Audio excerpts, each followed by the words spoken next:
Israel deprived Palestinians from the joy that comes with observing Ramadan, the joy that comes with celebrating Eid al-Fitr, and now the joy of celebrating Eid al-Adha. As millions of Muslims gather in Mecca in Saudi Arabia to do Hajj this year, millions of Palestinians in Gaza are spending Eid al-Adha displaced from their homes. This Eid, think about all the lone survivors, those whose entire families were killed by Israel and only one family member survived. Think about the thousands of families that had a family member or multiple family members killed and that won't get a chance to celebrate Eid al-Adha with their mother or their father or their sibling. Eid al-Adha is usually a time for worship, but it's also a time for rest and celebration. And during this Eid al-Adha, for people in Gaza, it's only going to be a time of worship, but there is no rest and there is no celebration. Journalists like Anas, for example, are not resting today. Anas and other journalists are still continuing to report on the atrocities that are happening. Gaza has been going through a genocide for 8 months, and Muslim countries haven't lifted a finger to stop the genocide because they would rather put profit over having a spine. I have listened to a ridiculous amount of Latin American music, and here are some Latin rock bands you may not have heard of. From Argentina, we have Los Espíritus, who self-describe their sound as psychedelic blues, but they also have a lot of garage rock influences. I love their twangy guitars, their spectral vocals. They're kind of like if King Gizzard and the Lizard Wizard drank yerba mate. Canaco y El Tigre is a Peruvian band that gets labeled as alt and indie rock, but truly they take so many influences from so many colorful regions of the music scene. They have brass instrumentation every once in a while, reverby waviness. They are as fun as they are unpredictable. Todos Santos was an obscure Venezuelan audiovisual phenomenon that only really lived for about 6 years before disbanding. And while extremely underground, they're still cited by some of the most successful people in the music scene right now in Latin America. Their sound was this weird mix of lo-fi rock with extremely unique electronic components, and I really, really love what they were doing. They are maybe one of the most interesting bands I've encountered in my journey here. If you're looking for some really, really weird shit, then look no further than Paraguayan band Eeks, who are a no-wave power pop surf band. Their sound is so weird and so wonderful, very synthy, very out there, very psych, but also extremely boppy and enjoyable. For my shoegaze and dream pop fans, Chile's shoegaze scene is truly untouchable. Ninjas del Cerro are usually the ones that get mentioned quite a lot in this stuff because they're the most popular, but Adelaida and Velódromo are truly brilliant fucking bands. If you want to check out some hard-hitting shoegaze, check out the 2023 album from Adelaida, Retrovisor. I'm choosing a family on Operation Olive Branch to run a fundraiser for them on the 31st of May at 7 p.m. UK time, but let me make this interesting for you. I've made a following from recommending music and books. So if you donate $2, I will recommend you a song. If you donate $3, I'll recommend you a book. And if you donate $5, I'll be playing music throughout the fundraiser, and I will cue your song, and me and all my followers will rate that song. Looking forward to seeing you there. Had a parent get upset over a trans field trip. I am an English teacher, and my colleagues and I are planning on bringing our 11th grade students on a field trip later this year. Today, another English teacher got an angry email from a parent saying that they could not believe we were bringing our students on a field trip where they would, quote, learn about being trans. The field trip they were talking about? We are a New England-based high school currently teaching about Henry David Thoreau. We are planning on taking our students to Walden Pond to learn about his writing. He was a transcendentalist. This parent heard a word that had trans in it and freaked out. I've been sitting here now, like I read that probably a minute and a half ago, and I've been sitting here thinking, like, what could I possibly add to that? And the answer is nothing, right? Like, that is, put that in a time capsule. If that is not exactly capturing the moment we find ourselves in, I don't know what does. Not to sound like really stupid, but is the Boston Marathon longer than the LA Marathon? No, all marathons are the same length. That's like common sense, I fear. Are you serious? I'm serious. I'd rather take my whiskey and leave my coffee black in my bed. Oh my god, it was, babe. I did film this during COVID because I filmed it in April of 2024. COVID's still happening. 3 million cases a week right now, and we're in a lower dip. Up to 600,000 of those could result in long COVID. I don't want that personally. When are you gonna live your life? When are you gonna just stop wearing a mask everywhere? You could always get sick. You're right, I could, but then I learned that there's this thing that could help protect me and keep me safe and my community safe and the people in my life safe. And it's a really easy, simple thing to do, and it really doesn't make an impact on my life. What? Crazy? I know.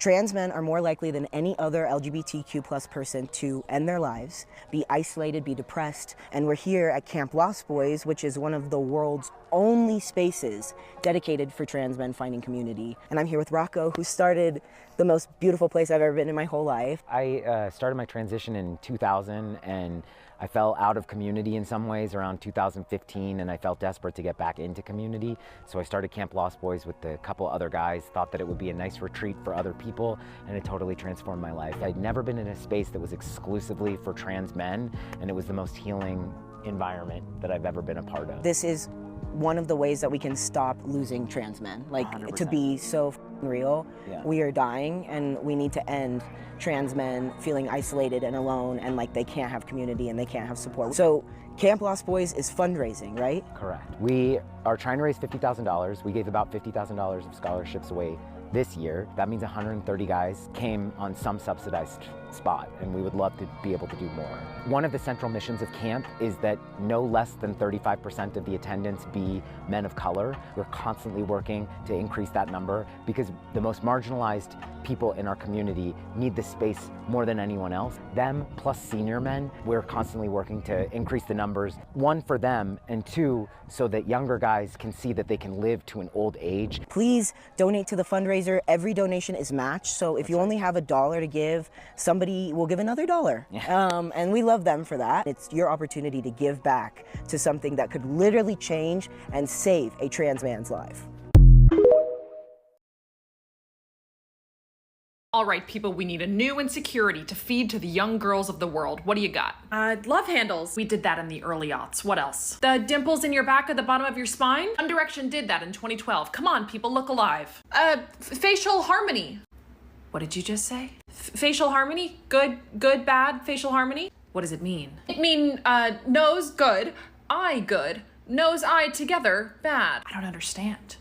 It's perfect. Everyone has a nose, everyone has an eye, so it's ambiguous enough that it can apply to everyone. And the definition of a good feature will always keep changing. All right, what's the next step?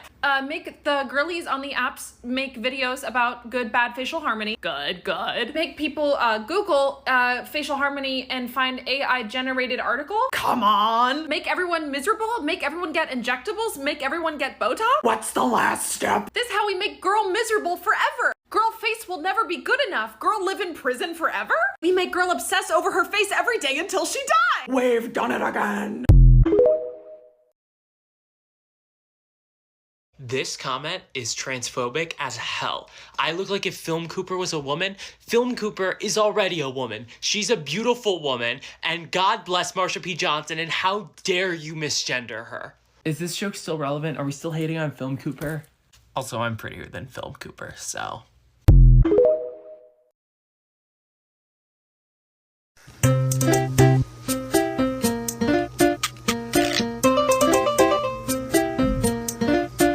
Things that give off cop vibes derogatory. First up, we have those red balloon popping videos. Someone on Twitter said it was very reminiscent of the slave auction block, and while I wouldn't go that far, there is something sinister in those videos that just reads cop. Next, we have white people celebrating Juneteenth too loudly. It already disturbs my spirit that y'all have off on that day. But some of y'all are doing a little too much, and it's coming off as, how do you do, fellow blacks?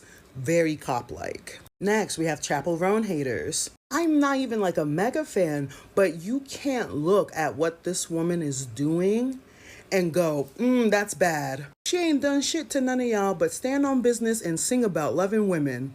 Next, unfortunately, the mom from Phineas and Ferb, because there's only two realities. Because either she knew what Phineas and Ferb were doing, but was okay with gaslighting Candace, causing her major stress in her life, Or 2, she really didn't know, but just never believed Candace. Either way, Candace spent her teenage years trying to go to an authority figure with a problem that really bothered her, and she was met with inaction. That's cop mentality 101. And then finally, we have Long Island. And I don't know if it's because I'm from Jersey, but I just feel like if you turn that neighborhood into a person, it's asking for license and registration. It's shining the flashlight into your eyes. So what's your take? My take is that this show should have ended a long time ago because someone should have robbed these niggas for these cameras. So I'm very confused about how you've been getting away with this for so long. Don't say that right now. Seriously, I got a real take. All right. Don't say that right now. You see a bunch of young toughs just got on the train and tell them to... My real take is that black anime kids are going to save the world. Black anime kids are going to save the world? Yes. I could 100% get behind that. Yes. There's nothing more balanced than a black anime kid. And when I say anime kid, I'm not saying a black person who watches anime. I'm talking about them. Not just watching anime, like living an anime lifestyle. These kids are going to fucking save us. What is living an anime lifestyle? Walking around with the Kingdom Hearts sword, with the fucking Pokemon hats and shit, the baggy ass pants, all Dragon Ball t-shirts. These kids, they're gonna do it, bro. You gotta think, they're walking around Harlem like that. They don't give a fuck, bro. They are. They're the most free. They're freer than gay people. They're truly living in their truth.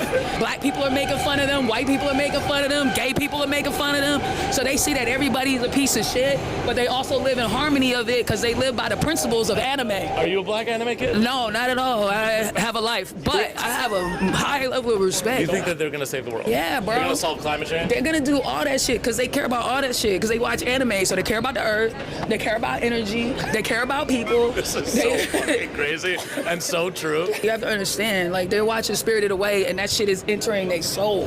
Is this a known community? Yes. Are they called black enemies? I mean, that's what I'm calling them. I don't know what other name to give them.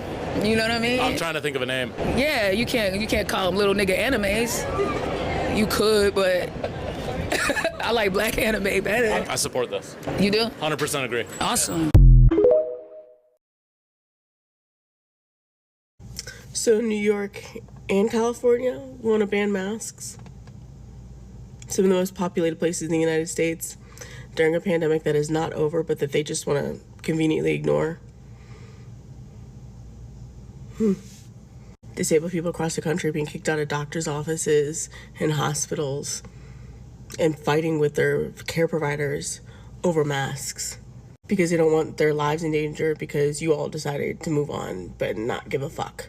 They want to use anti-KKK laws in these states to prevent people wearing masks, not just in public, but in protests.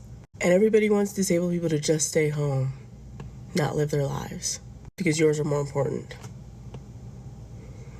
And all this so they can continue to commit genocide. But can you tell me which one?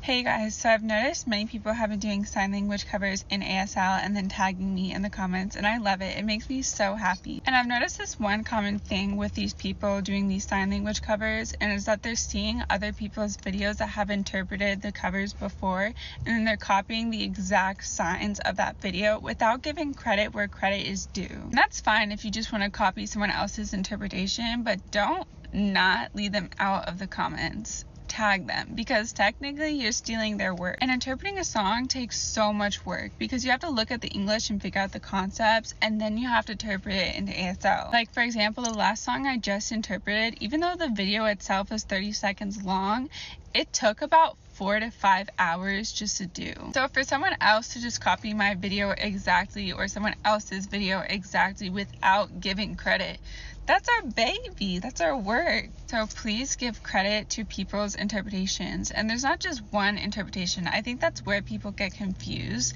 There's multiple interpretations, and that's what makes these ASL covers so beautiful. Even Pearl's family dislikes her. So she says that she sent this text message to her sister Eva, where you should be, and it's a picture of her in the gym, and the sister replies back, literally pew pew yourself. I mean, I concur, but like, damn.